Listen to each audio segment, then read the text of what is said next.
In this sample problem, we will solve for the corrections and corrected values of the latitude and departure of a given traverse.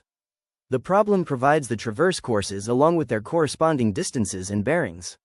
Our objective is to determine the correction required for the latitude and departure of line 5 to 1, as well as the corrected values of its latitude and departure. We begin by computing the latitude and departure of each given course. To compute the latitude, we use the formula. Latitude is equal to the length multiplied by the cosine of the angle. For the departure, it is equal to the length multiplied by the sine of the angle. Here, L represents the distance of the course, while theta is the given bearing angle. Next, compute the latitude and departure for each course. After that, determine the total sum of the latitudes and departures. From the results, we can see that the sum of the latitudes is minus 9.0502, which indicates that a correction must be applied to balance the traverse. The same applies to the departures. Since there is a misclosure, a corresponding correction must also be added to achieve a balanced traverse. To determine the correction for latitude and departure, we use the following formula. The correction for latitude or departure is equal to the total error in latitude or departure, multiplied by the length of the given line, divided by the total perimeter of the traverse. Now, let's apply the formula. For example, to compute the correction in latitude for line 1 to 2, we use the correction of departure to line 1 to 2, it is equal to 11.8169 times 1515 over 8510.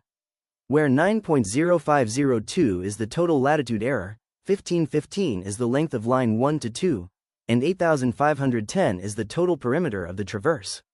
Similarly, for the correction in departure, the correction for latitude of line 1-2 is 1.6112 and for its departure is 2.1037.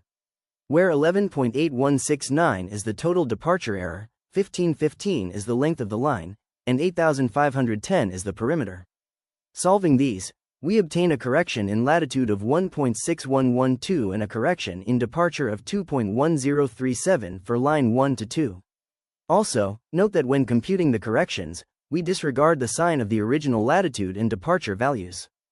Then, complete the values of the latitude and departure of the respective given courses. Next, we compute the corrected latitude and departure using the formula. Corrected latitude or departure is equal to the original value plus or minus the correction. Take note that if the total error is negative, we add the correction, since it indicates a deficiency in the value. On the other hand, if the total error is positive, we subtract the correction, as it indicates an excess. Now, substituting the values for the corrected latitude of line 1 to 2, we have plus 518.1605 plus 1.6112. Using the same procedure for the departure of line 1 to 2, we get plus 1423.6343 plus 2.1037.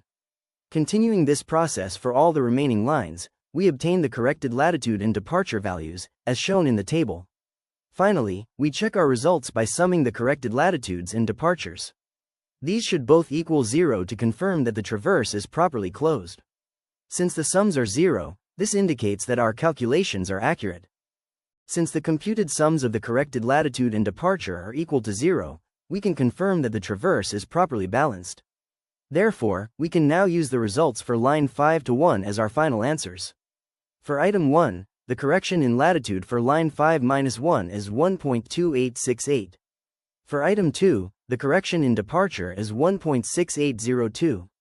For item 3, the corrected latitude of line 5 to 1 is minus 187.9989.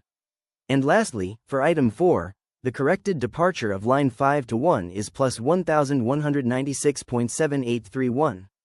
And that completes our solution for balancing the traverse using corrected latitude and departure. Keep practicing, and I'll see you in the next video.